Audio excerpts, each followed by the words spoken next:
My apologies. We're having some technical difficulties. We need the help of AI to help us run these webinars, but till we can get AI to be an agent and help us, please bear with us. So, as I was walking us through, we have actually the experts who shaped these standards who will be presenting today. And we'll start off with an overview of the 5259 series in John Calhoun, who's the Director of Standards at Microsoft and also the International Representative and Head of Delegation for the US National Body, will be sharing that. We'll follow that by looking at the data quality model. And we have Greg Cannon from AWS, who leads the standard efforts for AWS and AI. He'll be presenting that. And we'll look at data quality process, which is again a very important part of really understanding the entire pipeline. And we have Dave Boyd, who will be presenting that from Parsons Corporation.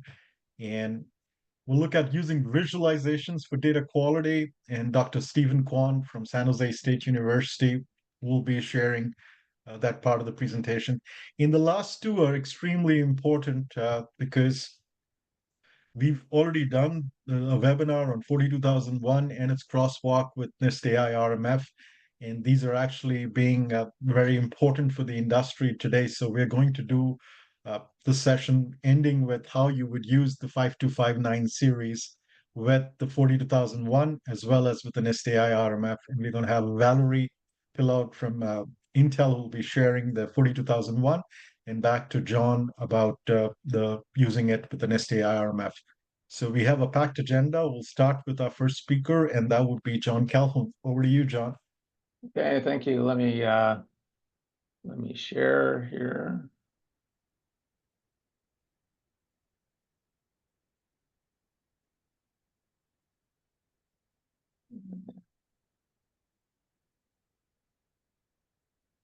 Okay, can you see my slides now? Yes, yes, we can see your slides.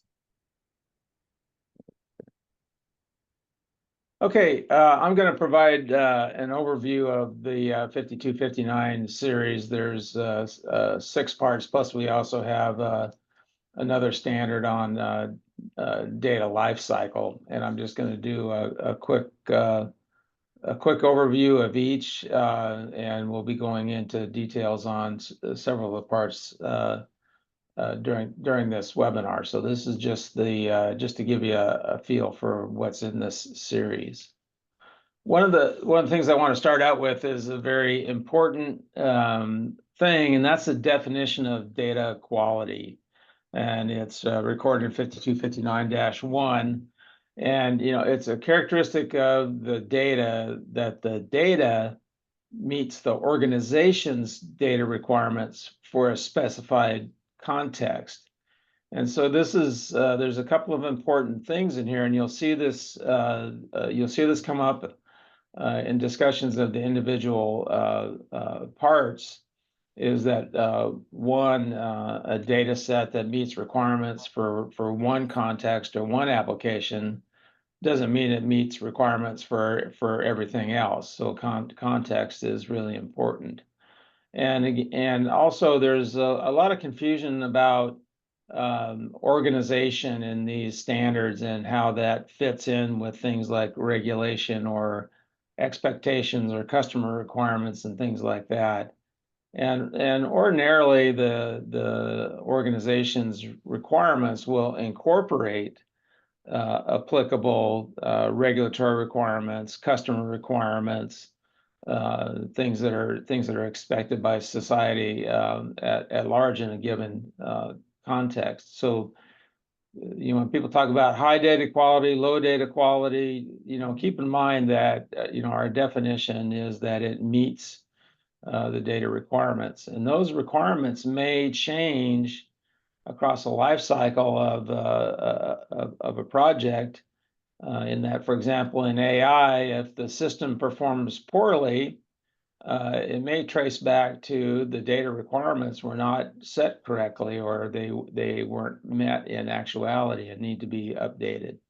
So please keep this in mind when we're talking about data quality throughout this webinar and the use of these standards. So part one is an overview, provides terminology and some examples. I won't read the whole scope here, but some key aspects of this is data quality considerations. And in these titles, we talk about for analytics and machine learning, and that's partially from history.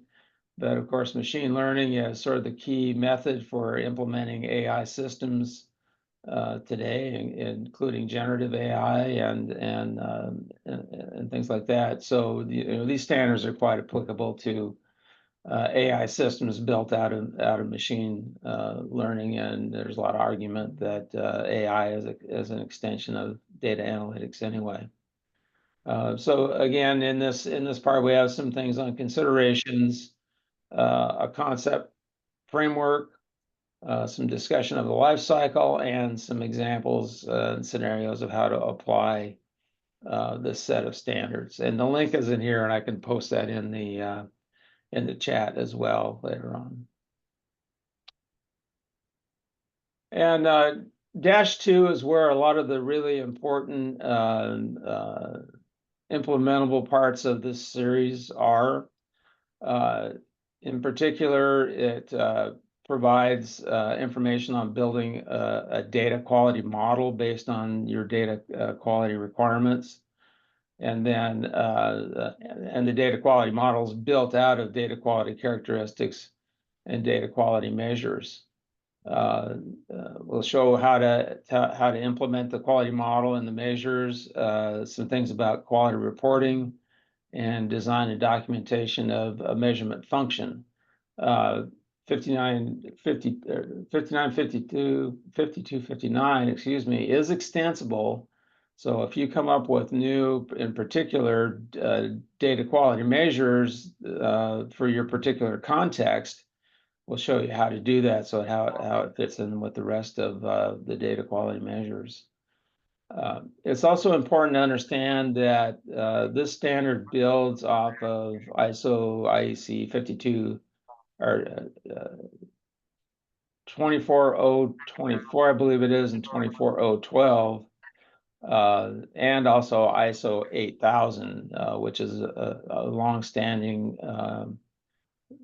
standard on data quality for master data. So we didn't duplicate or reinvent the wheel necessarily here, but we tried to do is to show how those standards can apply into the worlds of machine learning and artificial intelligence, with examples in particular. So again, this has a lot of the implementation detail for the series, and Greg Cannon will cover this in depth. -3 is on data quality management, and this is intended largely for the cases where an organization wants its data quality processes to be audited and certified. So it covers things like quality management across a life cycle. It covers horizontal processes, things on supply chains, and project-specific data quality management. Again, we won't cover that in depth here. It relies a lot on the other parts, part two in particular for the specifics.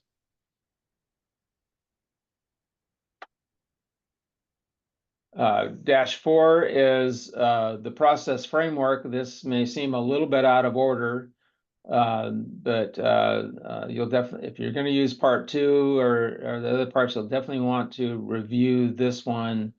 It provides a quality process in depth, and this is not intended to be,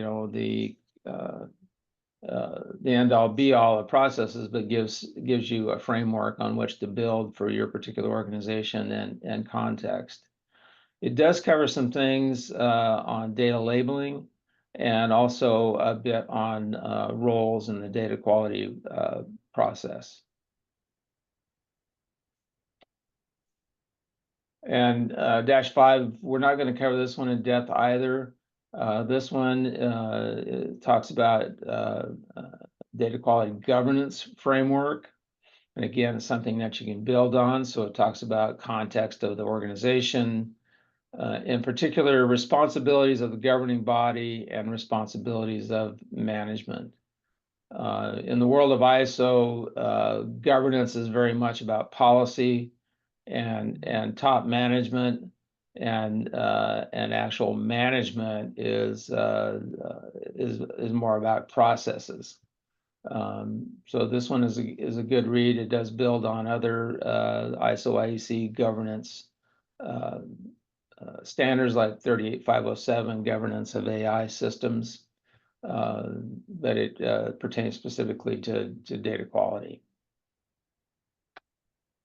In -6, Dr. Kwan will be covering this in depth today.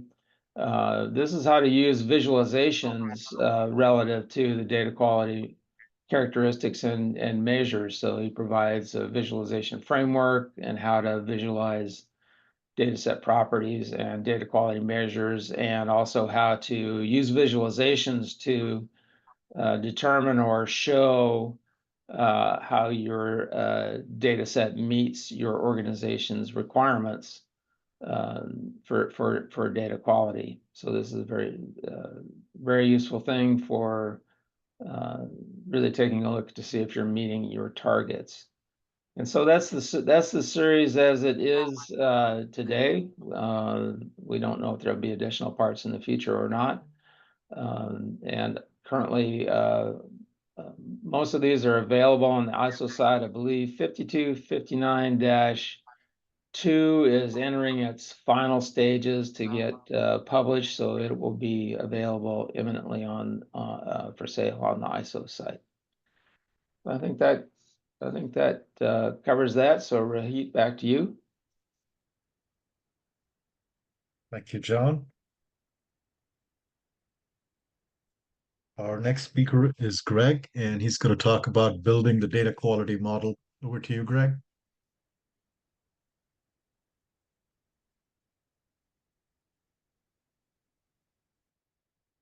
My screen. Are you able to see my screen?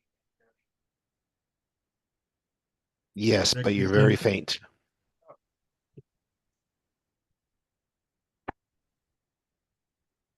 About now? Better? Much better. Thank you. Thank you. All right, I'll just start right in. First, I'm Greg Cannon. I work for Amazon Web Services, and I'm excited to talk to you guys about data quality measures. Um, so this is figure and description builds off the ISO standard for AI concepts and terminology, and I think it helps the frame of this whole concept associated with data quality. So we have the typical model, where we have, training data feeding through a machine learning algorithm designed to train a model, maybe continuous learning.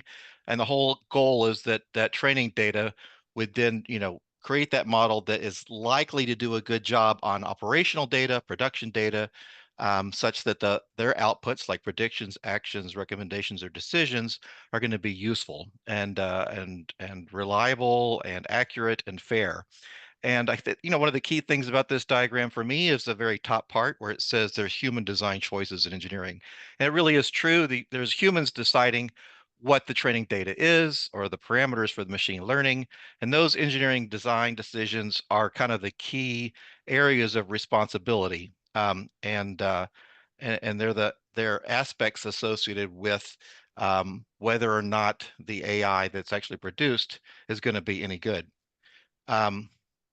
These human design decisions have been called out as a source of risk in many different places. NIST AI Risk Management Framework calls out how data might not be representative, or it might be biased or falsely labeled, leading to negative impacts. Similarly, the ISO 23894 standard has similar callouts, how the quality output depends on the quality of the training and test data, where inadequate data quality is likely to negatively impact fairness, safety, and robustness. 42001, the AI Management System Standard, establishes controls organizations can apply in the development of those AI systems to manage risks unique to AI. And that standard calls out several controls for data acquisition, measurement, provenance, and necessary data preparation. And so, all of these things are just examples of the fact that In a sense, if you put bad data into a machine learning system, you're not likely to get good outputs out. And so, yeah, bottom line kind of framework or model with respect to data quality is this sort of garbage in, garbage out framework. So, at this point, instead of actually going through spreadsheets and Python code, which I wrote to develop all of the metrics that we're going to look at, I've decided to discuss this from the perspective of a kind of a fictitious business. And try to understand the concepts in a real operational perspective. Hopefully this won't be too ridiculous, but let's just start. So imagine that there's this company, lease for less. Their whole idea is that if they have a good enough data set, this automotive data set that all of the presenters here are going to be discussing today, if it's good enough, then they can maybe predict resale value really well. That can allow them to kind of lease for less prices, revolutionize the industry, make a lot of money. All right, so there's 4 principal actors. We got Leo, CEO, Roddy, he's the product manager, Maya, the compliance manager, and Woe, the data scientist. All right, so I'm going to go briefly through this and try to help you understand how data quality helps these internal stakeholders do a good job. So Act 1, Leo tells Woe that he's got some amazing data that if he could just start working on it, could build an AI training model, and everyone in the business will make a lot of money, and those options will all be worth something amazing. And Woe's excited to actually start working. However, Woe starts looking at the data and starts to panic, right? So the data has a lot of incomplete items. If you look at just the spreadsheet, there's empty cells. Sometimes, there's this particular data set that Leo gave him only has sales data from like 2 months in 2016. So you're not sure how it's going to generalize to 2025. Data doesn't even have the purchase price. It's never been audited for accuracy. And the kilometer values are rounded, has a hard time believing that this data set would actually be useful at all. And so he begins to wonder, what is he going to do? How is he going to deal with this request? He feels certain that if he just gave it to the DevOps or the engineering team to go build a model, that life would not be good. So he talks, Act 2, I think, he talks to the product manager and just tries to make sure, do a sanity check that he wasn't completely off. And the sanity check doesn't work out much better, right? He's like, it's a problem. All of Woe's things are a problem, and worse, the transmission distribution's off. There's a lot more electric vehicles. The kilos are probably okay because we could interpolate perhaps in our system. But if this is the data that we're going to have, then he's got significant risk he's going to manage, and he needs to be careful talking back to Leo because of this. So so then Woe goes to the responsible AI person, Maya, in the organization and says, "What can I do? How do I address this?" And Maya says, "Well, we got some risk management. NIST AI talks to this. You should be good to go. Just follow their recommendations, and you should be able to develop a good responsible AI system." So Woe is beginning to feel a little bit disturbed at this point. Bad data, impossible expectations. A lot of people he needs to please, and not a lot of good content to help him out right now. But he decides to kind of look through this ISO standards that Maya provided him, and he finds some things that he can sink his teeth into. So first he looks at 5259-2. That's the standard I'm discussing right now. And he sees this figure here, this data quality model. And he thinks, well, this is actually useful. It has a framework here. So if I just step out of my current situation, I can imagine that what I really need to be doing is setting kind of requirements for each of those features. What does the data set need for it to be successful? My job is not so much to just take this data set and make it work, but it's really about establishing what requirements, what features do I need, and how am I going to measure those things with a threshold to say whether or not this data set is actually useful. How do I operationalize data quality? And 5259-2 has just a This is an organizational aspect of metrics that are in 5259-2, but it does sort of just, if you look at that second column, it gives you a lot of ways, a lot of lenses to think about the data quality, the quality of the data set. And Wo can see a couple of them right off the bat that he thinks might address many of his concerns. And so he has an epiphany, right? So he thinks, wow, I can go to Leo Mayorati with a standard, as a shield to prevent just unexpected expectation management from being a problem for him. And he can generate a report, he can provide a plan for improvement, and he can turn this disaster into an opportunity. So he starts to do his work. So first he says, you know what? Hypothesis, data should be mostly complete. If we have incomplete data, that indicts the rest of the data set. So he sets a threshold of 80% across all of his features of interest, and he measures the data set with respect to this metric, which is, in this case, COM-ML3. It's feature completeness, and there in the bottom left is the ratio of data items associated with a feature with no null values. So he uses that metric that's defined in 5259-2, and it calculates all of these metrics. And he finds, wow, this is complete enough. I was concerned about those null values. I have maybe 3.5 million records. That leaves me with what after the final label completeness metric at the end, more than my 60%. I have enough to actually do a good job based upon the thresholds that I set. So it wasn't as big a problem as I thought. This data set is okay with regards to completeness. However, he's also got this problem with the representativeness, i.e., some of these attributes are not, that he really needs are not found in the data set, especially the year of registration, which needs to go through at least 2021, and the year sold probably, which needs to go through 2024. Since he doesn't have that data, it's not representative enough for use, and so he's got these metrics. Future data sets or augmented data sets might actually improve the situation, but as it stands, this data set would not meet his criteria. He also looks at balance. So, again, addressing Roddy's product management concerns about electronic vehicles or manual and automatic transmission, or whether or not you have enough information about repairs before you were sold. All of these distributions are not in alignment with the expected distribution that the product manager thinks would be more representative of the market. And in this case, we're using this KL divergence that the 5259-2 series recommends for trying to establish whether or not this balance is appropriate. So again, these three metrics, which Wo decided for this data set, do not meet the criteria, and so for the data quality is insufficient. And finally, there's the relevance, right? So, the idea about the fact that there's no purchase price in the data set, and we don't have enough accuracy. Wo has established a set of required features and desired features, uses the relevance metric in 5259, and computes those metrics based upon what he requires. He wants exact 100% for required and 80% for desired. And again, he doesn't quite meet the criteria associated with this particular example. Hopefully I'm not going too fast. So Wo's also a data scientist.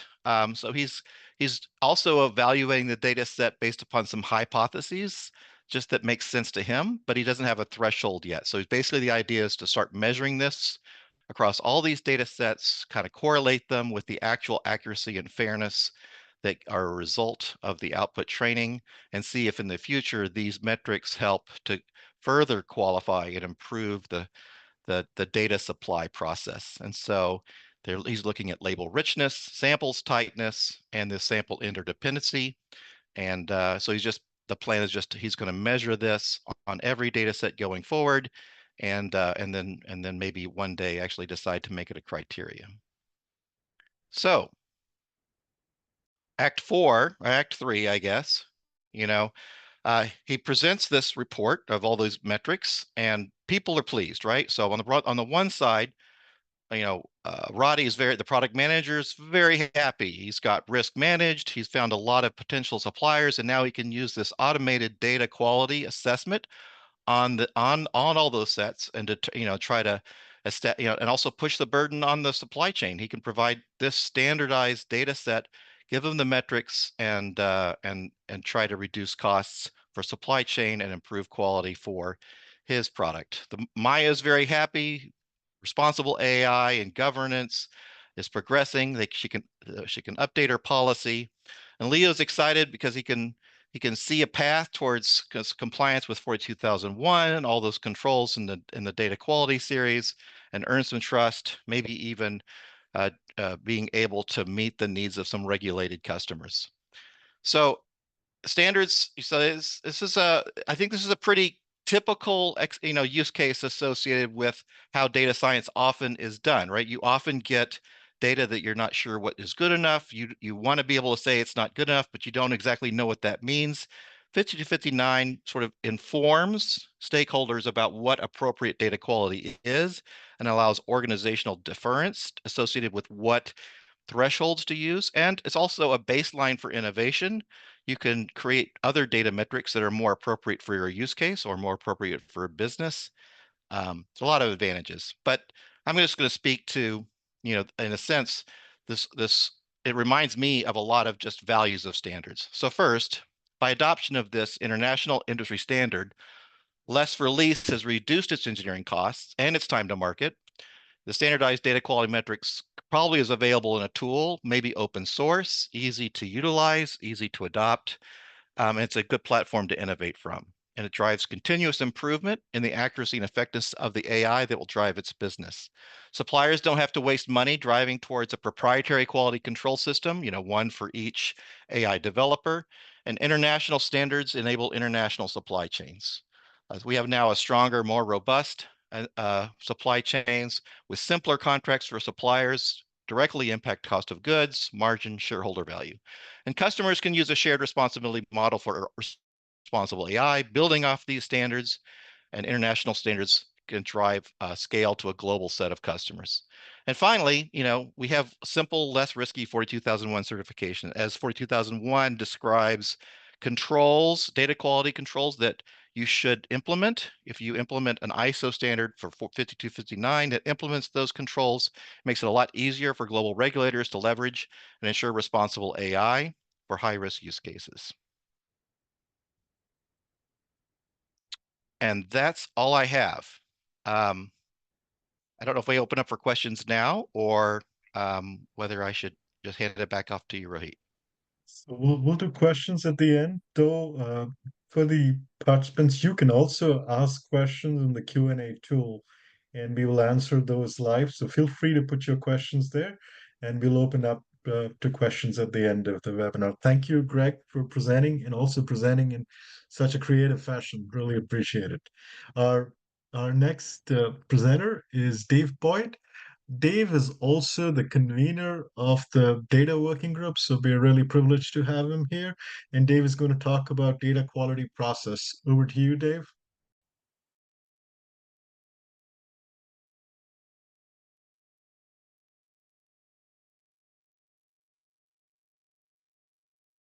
Thank you, Rohit. Let me get a second here to get the right screen shared.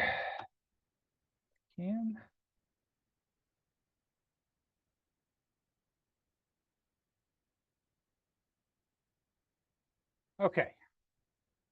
Good afternoon, everyone. My name is David Boyd. I'm with Parsons Corporation. As Rohit mentioned, I actually convened the working group that produced 5259 series. We are hoping to get the last parts published here very, very shortly. So when we talk about the data quality process and the process framework, and everyone says, well, I've got a data lifecycle. Why do I need a quality process framework? Well, the two go very, very hand in hand with each other. The process framework is a process perspective, and anyone who's familiar with the ISO 9000 series, with the SEI CMMI series, process is how you execute things going forward. So as we look at this particular slide, you see that the data lifecycle, from the requirements, the planning, the acquisition, the preparation, all of the things that Greg talked about, provisioning, and then finally decommissioning, which is becoming a much more important thing here. That's where the data is living. What the process framework does, and a process flavor, you look at how you're going to approach those various tasks. So you got data quality planning, where you have to plan for what quality do I need? What are my targets? How do I apply the various parts of the data quality model to my particular problem set? And you're writing down, again, the process for this. Then the process that our fictional woe character went through there is, how do I apply the measures? How do I compare the measures against my established targets? How do I evaluate how good it is? And data quality is not a static item either. It's something that can be improved through a lot of different methods. You mentioned, Greg mentioned in his particular thing, hey, we can scale and estimate a lot of these values here. You can infer values oftentimes. But you can also go and collect better data, or work on improving the data collection itself. Because in some cases, you may be actually setting up the data collection method.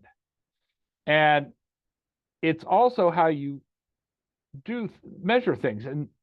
And that's those first three steps. And then there's the process validation. And this is where you look to see if the process did its job. If the data did not meet the requirements, where in the process did something break down? Did it break down at the collection? Did it break down at planning? That I didn't plan sufficiently? Maybe I didn't get enough data to do things. Or did it break down at some point when I was trying to do measures? Or did I not have the right things here? And it is where you collect a lot of the provenance that you need to give trust in your model.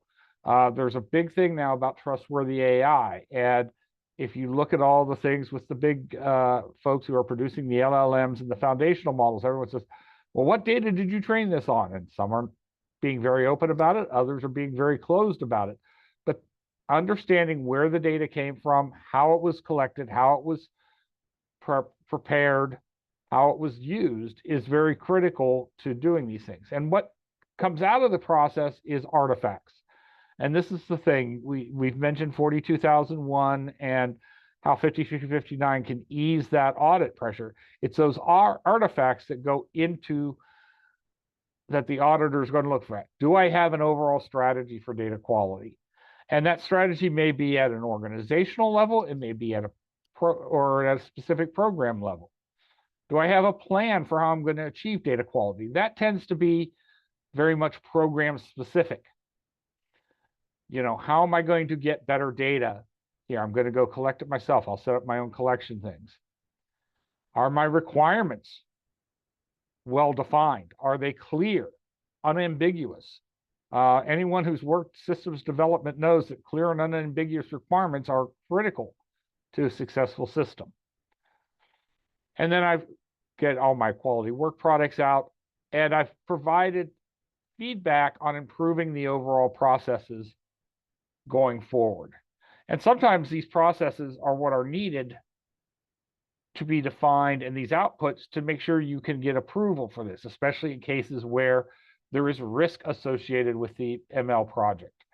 Maybe this is a health-related item or a safety-related item. So this kind of just summarizes a lot of what I just said. When we look at data quality management is what you do. It is the process you are executing. You're going through each of those steps in the data lifecycle model and performing data quality management at every step. The data quality process is how you will do those steps and document them. And it helps you organize your process. And these phases work really, really well for organizing the process, because they look at it in stages. They're not tied to the life cycle, because I may have to plan for how am I going to improve my data quality during acquisition or during data preparation, even in provisioning, especially when you're dealing with like real-time sensor data potentially. And then, did my data decommissioning work appropriately? Same with data quality improvement. I may think I'm doing really good, get through my planning, my acquisition, get into my preparation, actually maybe even start to run my model, and discover I need to improve my data quality because I'm not getting the accuracy. And Stephen, we talked about some of the various measures of accuracies of models going forward.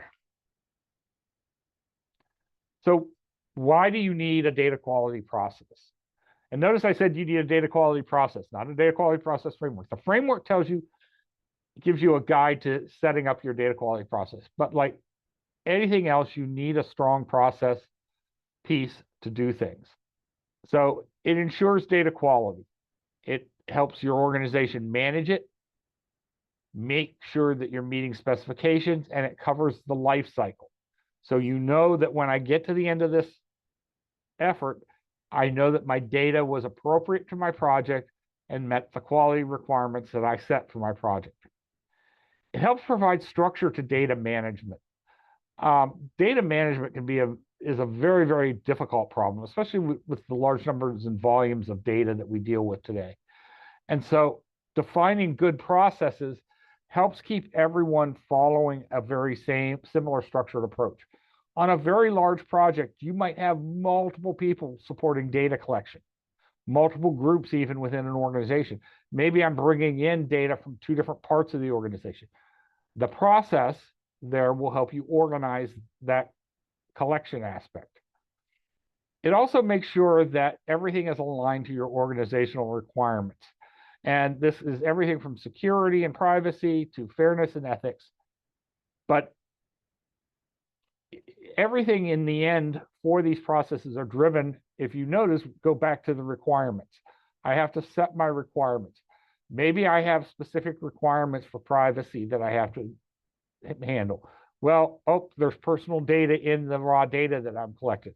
Well, then one of my data preparation steps may be to perform de-identification on that particular data. If maybe I have certain integrity requirements that I've ensured that my data has not been changed inadvertently by something. Those are one of the reasons to have a big process. And finally, and this is the big one, the documentation and transparency. If you document your progress and your processes and produce the artifacts, this is the part that's going to help you get through that future audit point that you may run into, whether it's 42001. It could even be a standard ISO quality style audit. And the reality is this is just another part of any quality process and follows a very similar pattern to the ISO 9000 series things. Very similar principles and structures. Data quality management is one aspect of overall quality management, at least, especially when it comes to machine learning and AI. There's a lot of statements out there that, without data, AI and machine learning don't exist. And this is why here. They're both driven by the organizational requirements, documented processes, and then it's that continuous improvement aspect that starts showing up in here, that you're evaluating and validating your processes as you go through so that you can understand that your quality management system is doing it. You're continuously improving your quality as you go forward.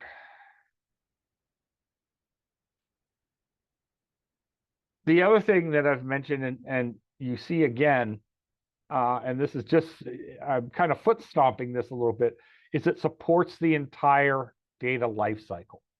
Everything from where you define your original requirements, through your planning, all of the data preparation you have to do. And, as John mentioned, this covers things like data labeling is a major process oftentimes for machine learning. Sometimes there is a requirement that you actually have to have a human come in and label the data for you because pre-labeled data is not available if it's a supervised learning type situation. Well, guess what? You need a process to address the quality of the data labeling. There. De-identification we mentioned as being another key aspect of preparation. How do I make sure that the data that I'm provisioning into either my model training or for my model to use on real time is the data that I've prepared? Do I have a good DevOps process set aside to treat my data just like any other critical aspect of the software system? And then finally, data decommissioning. How do I ensure that, yes, the data did get properly destroyed, it was properly accounted for, all those things. So again, these steps here of the quality process helps you organize all of these things you need to do for your entire data lifecycle. One of the things that I like about this particular chart is it shows that you have to have things. And if we went from a binary situation here, I could have bad data and a really good data quality process, but guess what? I'm still going to get a bad data quality result. Maybe I haven't done the right things to improve it there, but I can adapt and improve on bad data and end up with good data. That's where my data quality improvement comes in. Now, I can maybe have the best data in the world and have a bad data quality process. Well, I'm still not going to get a good data quality result out of that because I've not validated my data. People are not going to have trust in the data that was used to train my model. Those types of outcomes are what comes in there. And so when we get down there, but I can adapt and improve my process. And again, this is a continuous process improvement challenge that we can do. We can always do my process validation to enhance the process to get it better. To the point that I have good data, using a good data quality process to validate that, and ending up with a solid result at the end. So it's kind of like, the or isn't going to cut it. You have to and those two things together to get to that point. So finally, I want to focus on the other thing here that's important about this, that they need to be outcome focused. I've been through a lot of process improvement things in my career, a lot of stuff dealing with CMMI and the maturity models for developing software. And the focus needs to be on the outcomes. It's not, the process doesn't exist for the process exists for the outcome. So I have a data quality strategy that folks know and understand and can see where the vision is. And this needs to be set by the management often for there. I have a plan for how I'm going to get my data quality for any given project or effort. I know how I'm going to ensure that the data I collect is good, that there are not dropouts in the data. I recall a time at one point in my career, I had a data feed running live into a database system. Life was going great. And I thought, oh, my data quality is good. I don't have to worry about that data. Well, yeah, I did. Because at some point, something in the source system for the data changed. And all of a sudden, my data quality went way down. And because I wasn't monitoring it constantly, I ran into some issues. Now, that wasn't AI related, but the same challenge applies. Again, you've got focused data quality requirements. You know what your data quality model is. You know what measures you're going to imply and what are the targets for those measures. So as Greg showed, I have different measures: completeness, robustness, distribution. All of those things are well documented, so I know where I am at in those things. We've mentioned the documentation of the process, the execution, and the results. Very, very critical. If I've documented all this, I can always go back and audit. Where did something go wrong? If my model fails for some reason and something happens, why did it fail? Where did the data fail? How can I go back and figure out where to fix it? And I need that documentation to do this. It also tells you how to go and improve the processes now that I've found a problem. And the key outcome is really the data that you use is known and trusted. And that will lead to trust and confidence in your AI system or machine learning model. And that completes my discussion. Rohit, back to you, sir.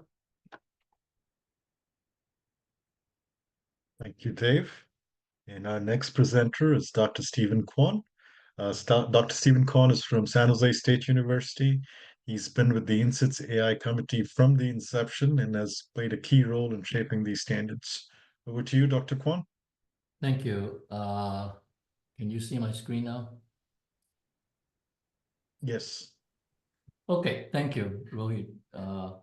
So I'm going to be talking about the -6 version, Visualization Framework for Data Quality. It is a technical report. It's not a international standard. So it's actually look at the state of the art of visualization, and then also use that to apply to the framework that I have developed. So you've seen part of this picture before with the previous presenters. Basically, this is from 5259-6 figure 1, which is kind of a summary of all of the things that the previous speakers have talked about, particularly 5259-2. And the visualization part is actually applies to the data quality model, the measures, the assessment, and also it helps you in the data quality improvement that Dave had just mentioned. And it's also very useful in the reporting of the data quality. So it allows you to actually get the users to see the data quality measures right away. So this is the framework, and let me just read through it and kind of explain a little bit. So we have start with the stakeholders. Okay, who are the people involved? Each one of them has a different perspective looking at the data set. Okay, they're working with data sets and its properties. That's very important because different data sets have certain inherent properties that might affect how you do the visualization. And context is important. I think John has already mentioned it. It definitely where you use it, how you're going to use the data later on. In performing a data quality management process, which is covered by the previous speakers, during a particular stage in the data quality management lifecycle.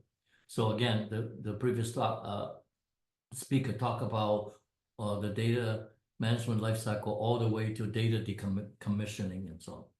What are the data quality requirements and the particularly associated data quality characteristics of interest? What are the correlated data quality measures? So they have the data quality characteristics and then the measure themselves. I mean, the measures is what the some of the processes produces and in measuring the actual values. And given those measures, what are the visualization considerations and what are the methods that we can use? So basically, it's kind of left to right. And you see that on the left-hand side, the different perspective of the stakeholders, the one who made the system, the one who used the system, the one who are impacted by the system. So that's covered in 22989 and also 5339, which is guidance for AI applications. And then we looked at the data set properties, which is 23751. That is a very important part because by looking at the data properties actually help us kind of streamline the data quality visualization too. This part in the middle is 53591-1234. It's kind of what my previous speakers have described, the data quality methods and so on. And then my part 5259-6 is at the end of this. How do we visualize it, what method to use, and I'll give you some examples. It's very important about the context, and you see that I'm using the same data set as the other speakers, so we see how it is being used. To understand that is very important. And not all data quality characteristics in -2 are applicable in each context. And then we also look at data set properties, the visualizing the properties, and also visualizing the data quality themselves, measures themselves. Okay. You've seen this picture before because it shows you where all the 5259-2, where each one of those characteristics is defined. As I said, not all of them are applicable in a certain context. In this presentation here, I'm going to use some examples to illustrate accuracy, completeness, and currentness of the data. This is just a sample mockup. There are different ways of visualizing it. This is one way of doing it, using a radar chart on the inherent quality, system-dependent quality, inherent and system-dependent quality, and so on. So there are different ways of showing it. Then also, we will talk a little bit about setting requirements for each one of the characters. I think John also mentioned it. It depends on the context and also depends on the company's requirements. So here's a chart of all the flow chart of all what happens to your data, and then we can use visualization in the examination of the data. Also, there are opportunities for visualization in the quality assessment and so on. Oh, sorry. This is the data set, a sample of data set. It's actually sales of cars, used cars in Germany. We have 371,000 rows. It was commercially available. And so this is a sample of what it looks like. The context that we're using this for is application to view, to search and summarize and recommend purchases based on a certain criteria. There are different stakeholders involved. There are sellers, third-party application providers, and definitely this application that we're looking at is suitable for the buyers. So this is a way visualizing the property of the database. So it shows the different so-called postal regions in Germany and how the available cars on that data set is available in the different regions. It's one way of looking at inventory distribution. And this is another visualization of the properties of the database, the different car brands. So you can see in comparison how many and how popular Volkswagen definitely for Germany. But there are other cars in here. The car types, there are SUVs, coupes, cabriole, bus, I think limo, and so on. So different types of cars. Gearbox, that is the automatic or manual. Not stated is also in here, is not, no data is given. The kilometer is the, I think Brad mentioned it, is the kind of age of the car. So you can see that is definitely, most of them is over 140,000, 120,000 kilometers. Fuel type, diesel, benzene, and not stated. I think at that time, 2016, there weren't that many electric vehicles at that time. So those are all gasoline or benzene type. So here is an example how this data visualization properties can help you in leading to looking at the data quality. So here's a case of looking at semantic data accuracy. How accurate is the data, the meaning of the data? What is the meaning of data if they don't put down anything? So here is a case that's calculated 98-something%. And of course, this is within, say, quote unquote, the data quality requirement for the company. They're expecting 80%, but this one is over 98%. So that one is kind of within the green zone. Let me show you another example. Here is an example of visualizing the characteristic of value completeness. So we have not stated, not stated, not stated, and blank. So you can see that the gearbox is almost 95% stated.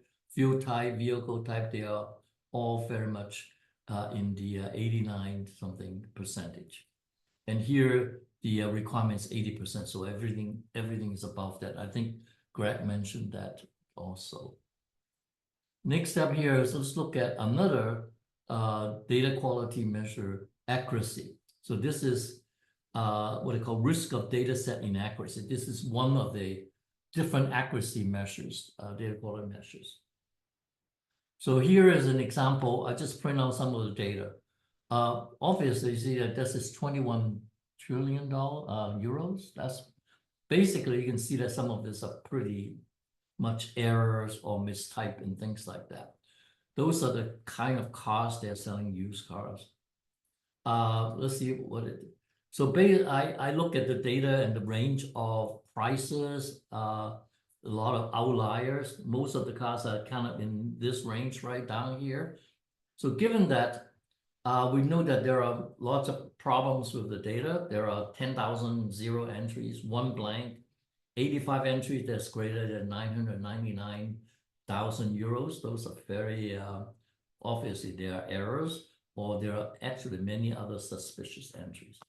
So estimated risk of data accuracy is only about 97%, probably much less.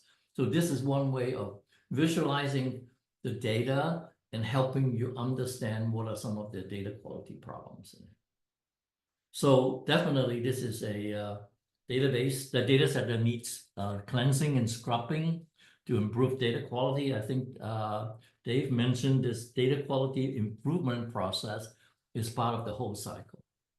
Well, here is the next one called currentness. So number of days since from creation to last viewed.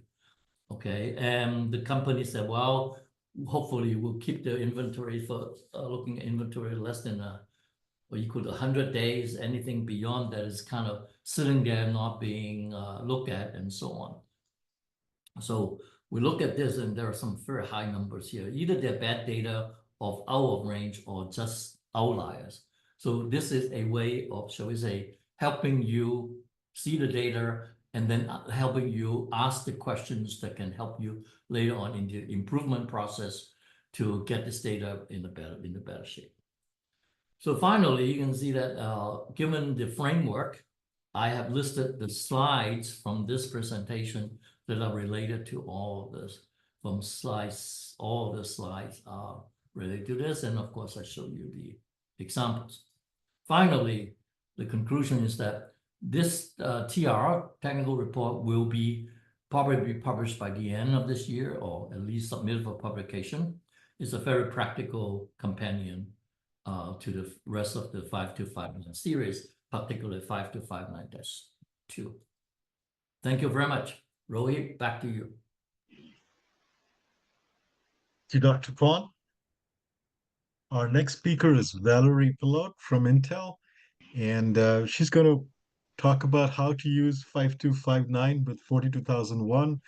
As most of you would know, 42001 is the first certifiable AI management standard in the world and gaining a lot of traction worldwide, including in the US.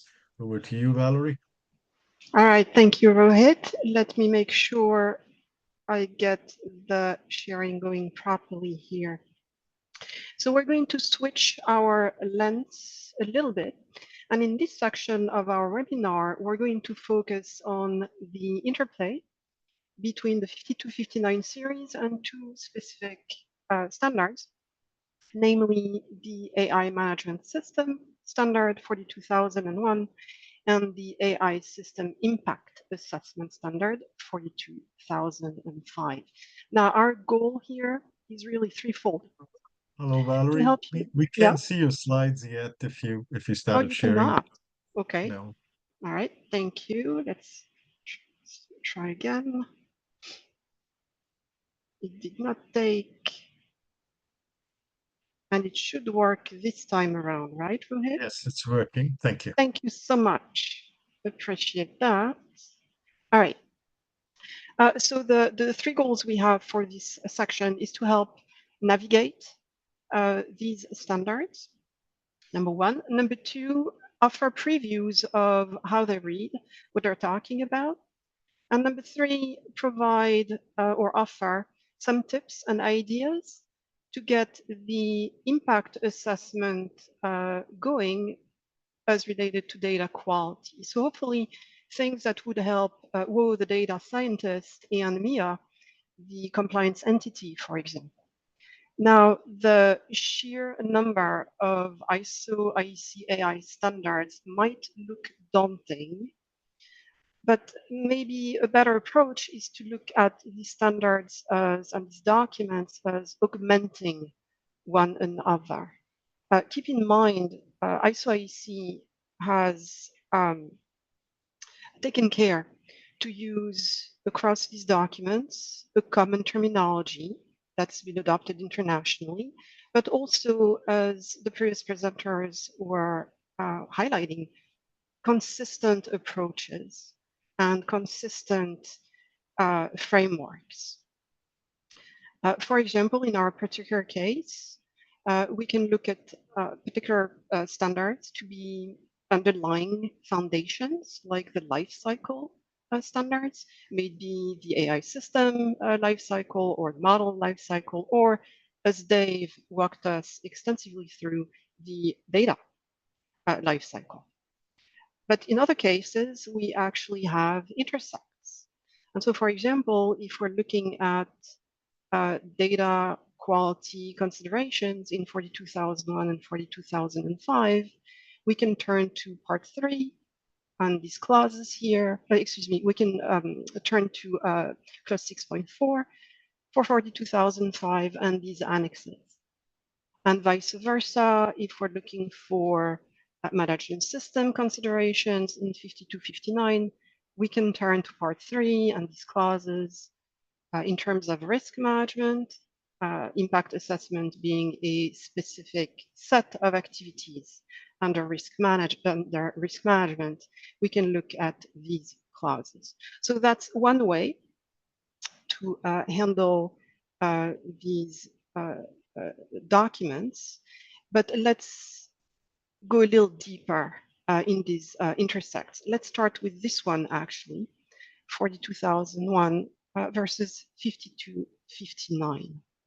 And as Dave mentioned earlier, because they're built on similar approaches, namely Plan, Do, Check, Act, which is foundational, one of the foundations, one of the pillars of the 9000 series, you can expect to see a direct match between 5259 and 42001. Right? So some of the clauses are a match: governance, measures, assessment, improvement, planning, and so on, which means that now we can identify points of possible integration.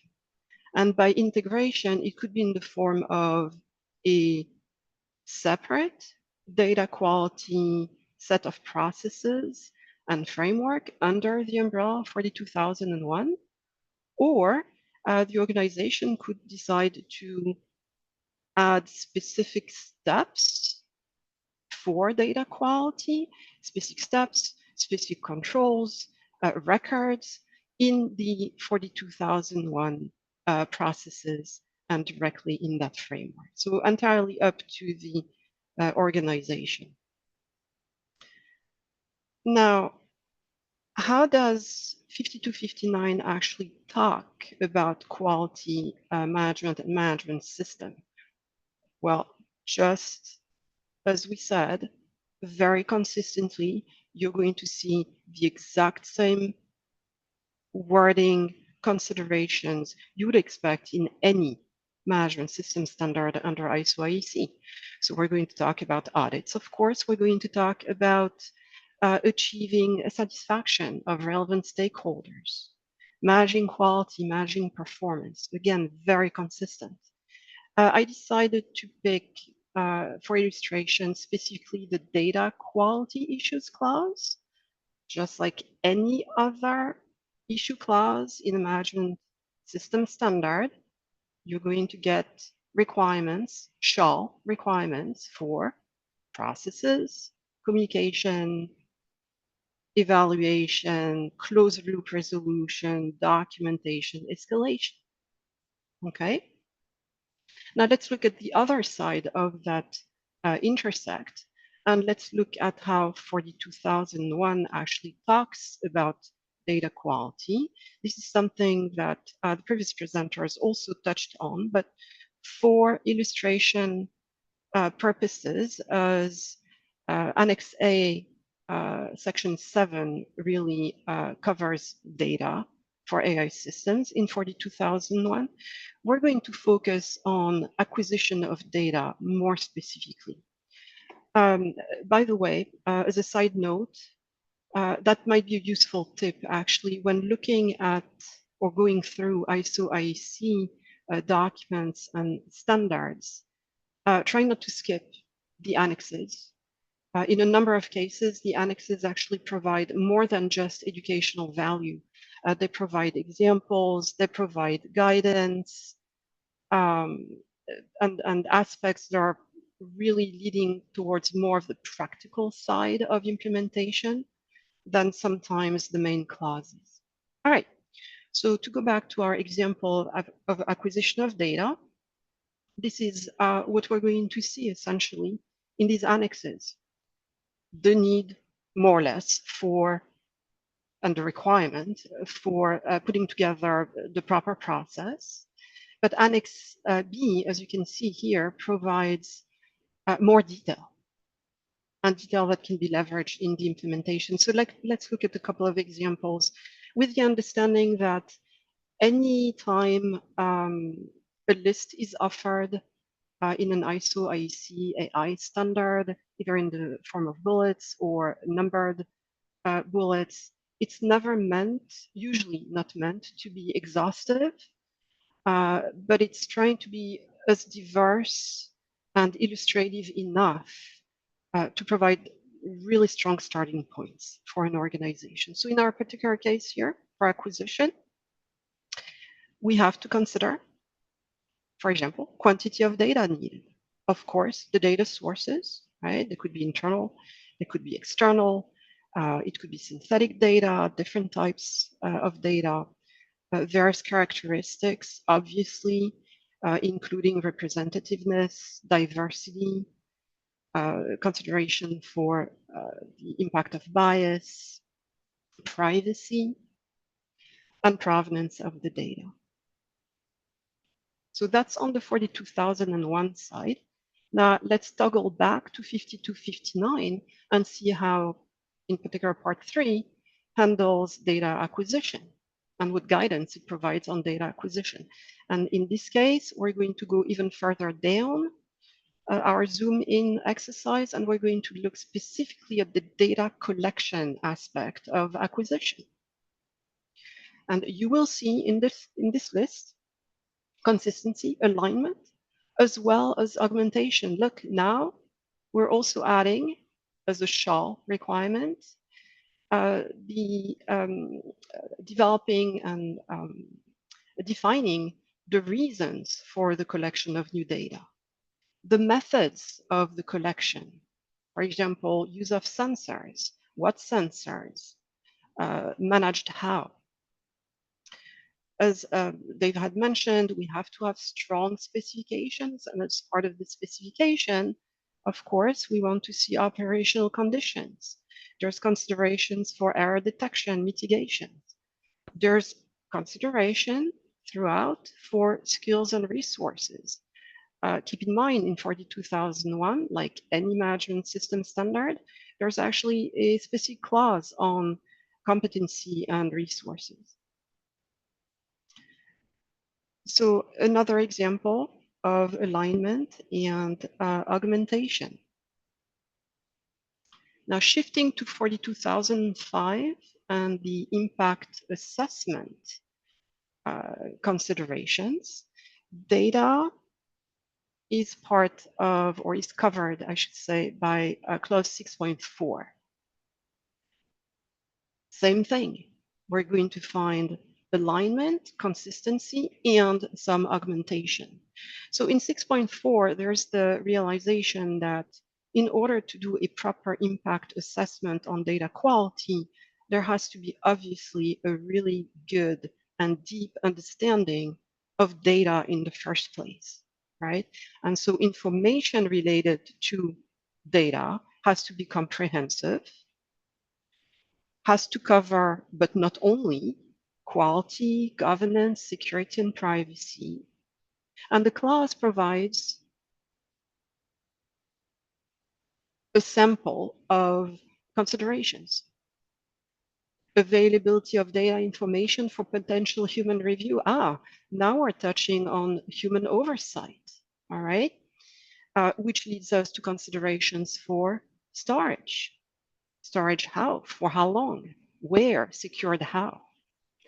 There's consideration, of course, consistent about how and from where the data was acquired, with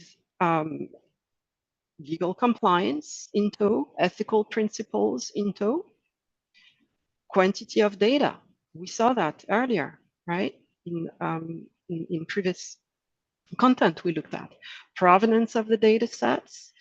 We get a little bit more granularity on the type of provenance and so on. In these annexes also sometimes there are templates provided. That's the case here in 42005 related to data.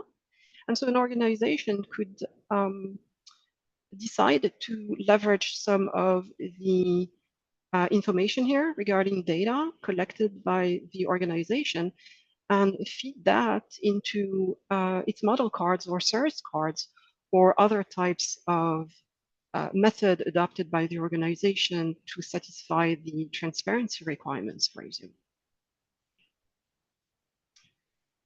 So how would Ronnie, the product manager, even get started with impact assessments related to data?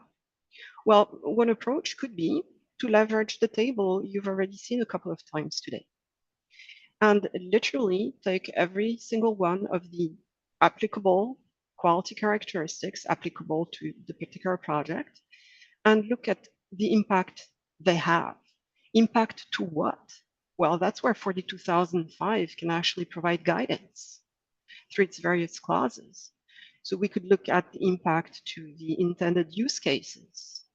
Certainly, we'll have to look at the impact to stakeholders, and the stakeholders will have been identified already under 42001 compliance. But it goes two ways. It goes both ways. There's also the impact to each quality characteristic. For example, impact of changes. And changes to what? Well, changes to context of the organization, for example. Changes of use cases. Changes of stakeholders and their requirements. And another favorite in quality assurance is changes to personnel in the organization. Usually that has a direct impact to quality. Another method could be to actually leverage well-seasoned, well-oiled quality assurance tools and methods. Like, why not do a cause and effect analysis? In this particular case, since we've been looking at completion of data, right, across the webinar here, let's continue on that theme. And in terms of known or possible causes, we would list them here as part of our cause and effect diagram. What could possibly cause that data to become incomplete?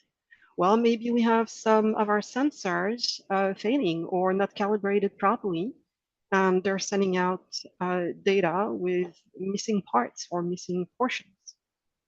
Or maybe we don't have all the necessary requirements in our contract with our data suppliers. Or maybe simply they're not meeting these requirements that we have in our contracts, or maybe we're not checking if they're meeting these requirements. And then for every single one of these causes, we can look at the impacts.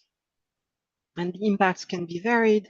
They're going to be at the AI system level, and in turn, they're going to have an impact to our stakeholders, right? Discrimination, harms, dissatisfaction.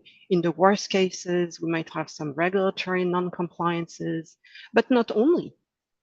We might have to go and correct these erroneous results and erroneous decisions, which means we might have to push out additional updates. And I'm pretty sure Leo, the CEO, is not going to be thrilled about that because it's going to increase the operational costs. Maybe the organization has environmental targets, that all is going to result potentially in additional waste. We could also consider using some of the categories in other tools like the fishbone diagram, and maybe start breaking things down by methods, IT systems, tools, the environment, people, and so on. If the organization is newer to the world of impact assessment, maybe an easier approach is to look at it through questioning, right? So some form of a questionnaire. And that questionnaire could be built using the Plan to Check Act cycle, or maybe it can be built leveraging the various quality characteristics that we saw in the table, or maybe in larger buckets that are a little easier for teams to relate to and handle. And we have a couple of examples here. For illustration purposes, let's pick a couple. The first one, for example, and that's something that would be really useful to leverage that list of questions, set of questions, even before the engineering teams decide and use particular data sets. So prior to them selecting their data sets and going forward with these data sets, look into the contractual terms. That data set they're planning on using, does the license actually allow for commercial training? Here's another classic example, all right? Are pictures of individuals included in the data set they're so keen on using?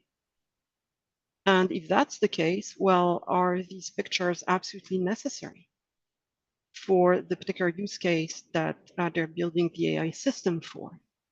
If not, well, do they have the luxury of selecting another data set? There are not that many data sets available around, so sometimes finding another one is actually not that straightforward. But maybe there's the possibility of removing these pictures from the data set.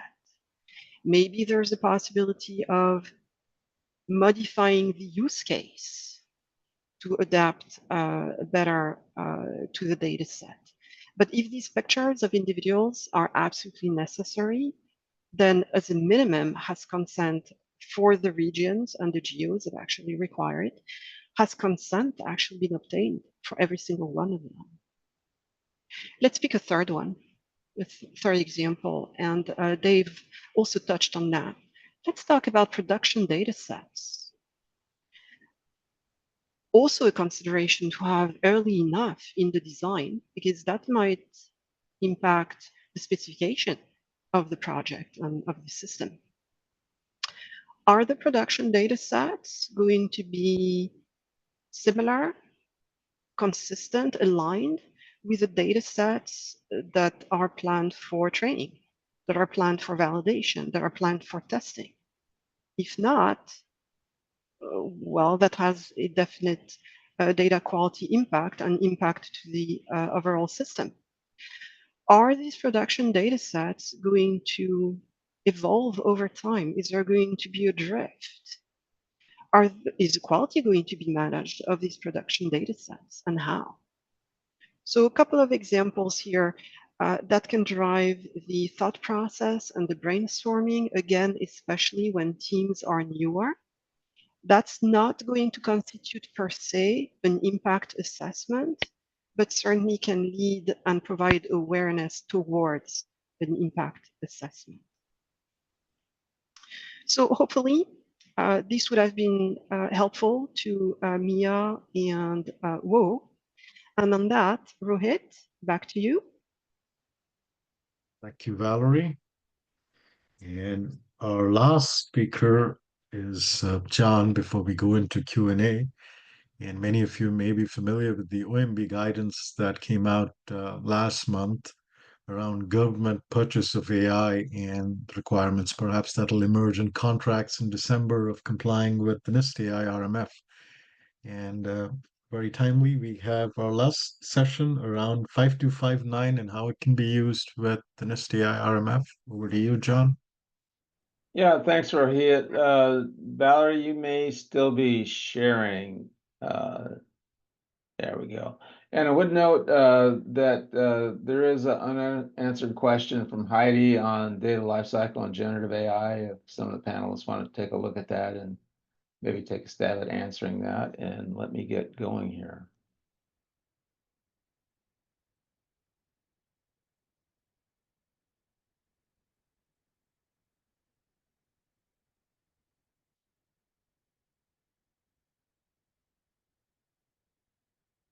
Okay, so I'm going to talk a little bit about using the 5259 series with the NIST AI risk management framework. And Valerie did a nice job of talking about using this series with 42001 and 42005, which are also risk-based.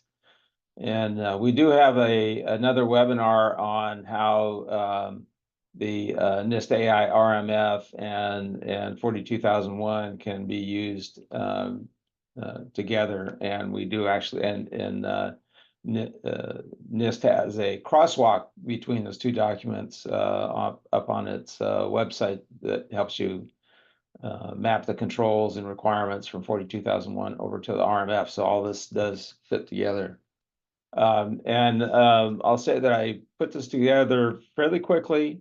So a further study of this will probably reveal some additional opportunities. And I won't read these line by line, but I found, the RMF is organized by govern, map, measure, and manage essentially actions and guidance. And so I looked at the corollary 5259 actions.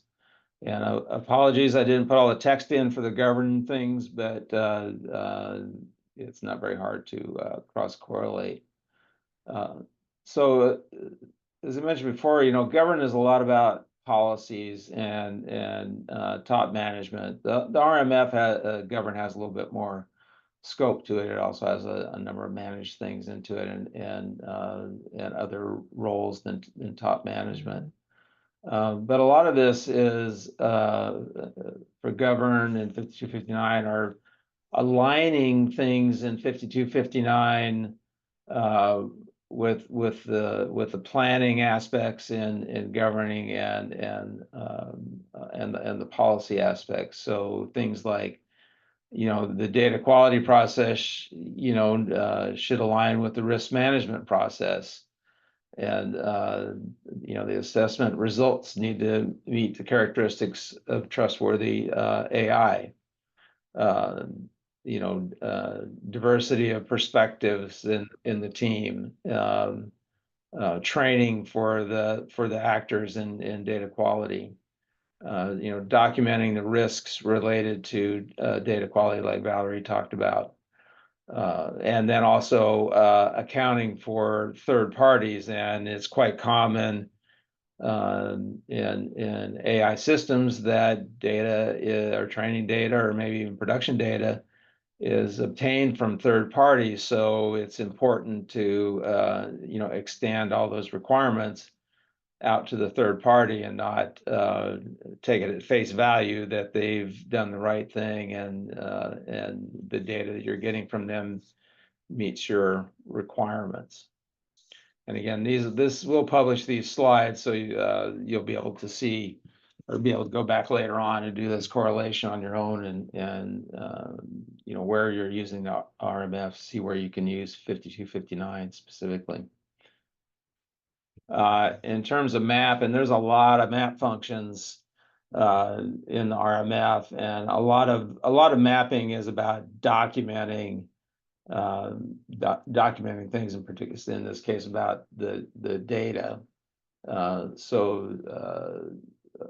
Again, data quality requirements are a documentation exercise, as is data reporting, and Dave talked a lot about that in his process description about how all that stuff flows together.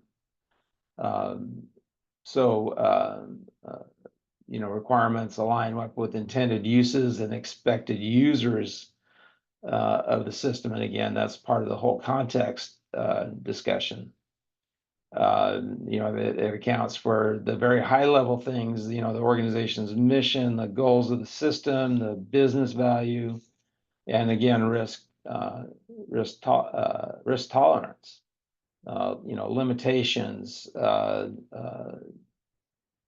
targets for data quality measures, and any technical standards or certifications are determined. And all this is about documenting against these map functions in the RMF. And in the measure, you know, this is a lot about, you know, taking those things that you identified in the map function and applying measures to it. And this is really where 5259 can be quite valuable relative to the data, particularly training data and production data.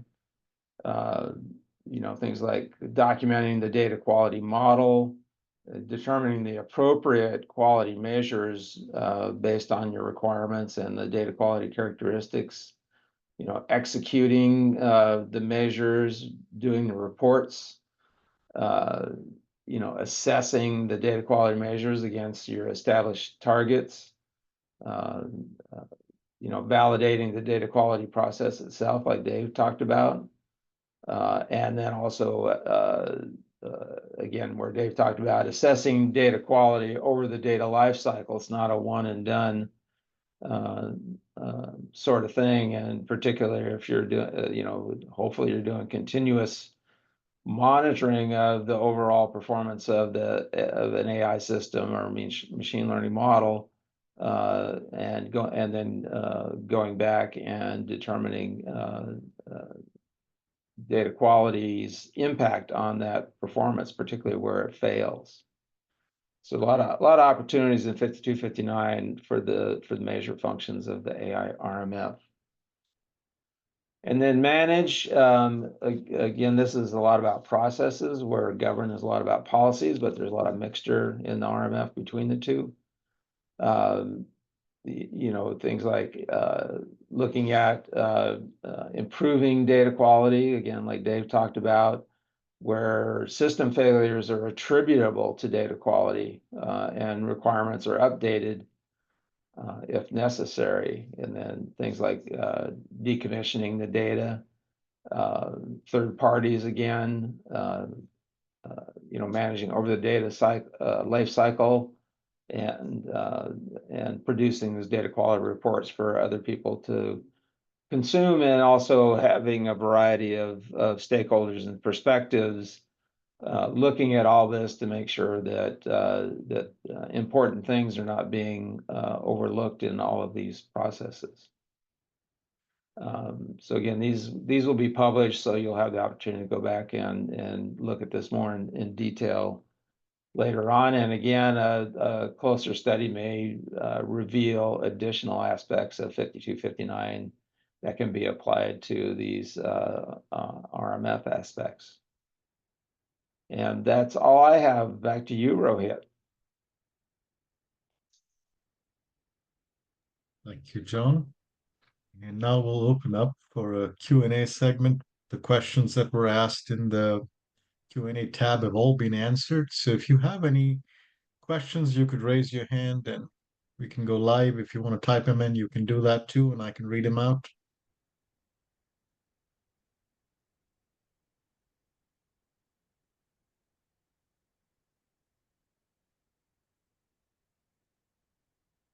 Anybody have any questions? Heidi has a comment. Go ahead, Heidi. Is there a way that I need to You may unmute not you? be able to talk. Okay, oh dear.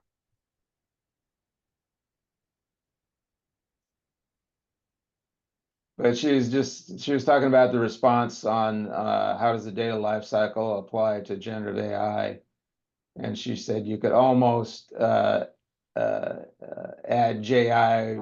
or Gen AI, where we have referred to ML.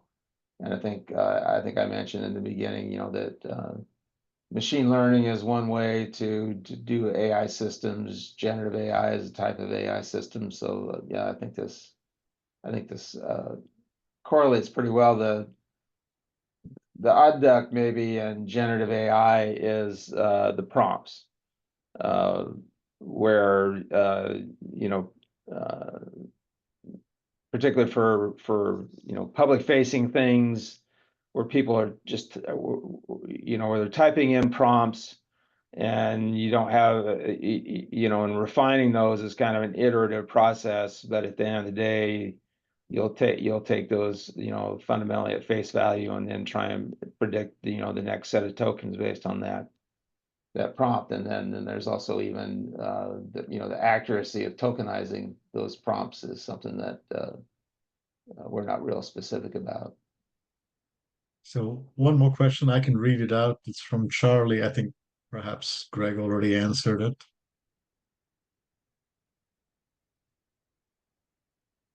So in building the 5259 series, to what extent were existing standards used in critical safety sectors? And again, I think Greg has answered that already. Can be used to measure the data that's generated by Gen AI. The slides will be available to everybody. If you have any other questions, you may have to type. Sorry, our logistics here don't allow you to kind of ask the questions live, but please do type them in if you have any other questions. Rohit, this is Dave. I'd like to follow up on one thing that John mentioned relative to Gen AI is, Gen AI is kind of an interesting piece because it's a combination of both supervised and unsupervised learning. Heavily unsupervised, a lot of raw text is fed in to get probabilities. But then when you look at the controls and safety aspects of Gen AI, that's usually done through predefined response labeled human pairs that are set up. And that is a critical aspect of data quality. And I commented to Heidi's thing that, there was even a incident some time back where two people running the same benchmarks against the same model were getting vastly different results. And the problem came down into the test data that was in that benchmark was just slightly different, not obviously different. It was some spacing, some commas, and things like that. So that's one of the things that, comes in there. To the answer from Charlie too, on to what extent were existing standards used, we're the 5259 series is what's often referred to as a horizontal standard in the standards process, where we apply across a variety of domains. So we didn't get into very specific domains, but if you had a safety related system, aviation, medical devices, whatever, where you had specific quality and safety requirements, you would need to decompose those into associated data requirements in order to train the model.